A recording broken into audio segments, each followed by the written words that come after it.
ჩრდილოეთ იტალიაში ხანგრძლივმა წვიმამ მეწყრული პროცესების გააქტიურება და წყალდიდობები გამოიწვია.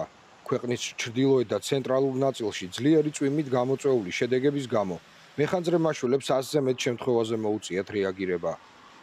დაშავებულთა და გარდაცვლულთა შესახებ ინფორმაცია არ ვრცელდება. პიემონში მეხანძრე მაშველებმა ადიდებული მდინარის შუაგულიდან შინაური ცხოველების გამოყვანა მოახერხეს. სამაშველო ოპერაციაში ჩართული იყო მაშველთა 3 ჯგუფი, რომლებმაც ყველა ცხოველი უვნებლად გადაარჩინეს. ავსტრიაში კი 24 საათიანი ძლიერი წვიმის შემდეგ მსოფლიოში ცნობილი გაშტაინერის ჩანჩქერი, რომელიც ზალცბურგთან ახლოს მდებარეობს, ტალახის უზარმაზარ ტალღად გადაიქცა.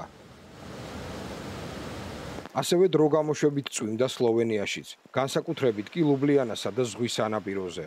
დაიტბორა მეტროს 3 სადგური და შეფერხდა მოძრაობა. დედაქალაქში რამდენიმე საათის განმავლობაში ასევე დაკეტილი იყო 3 მნიშვნელოვანი გზა.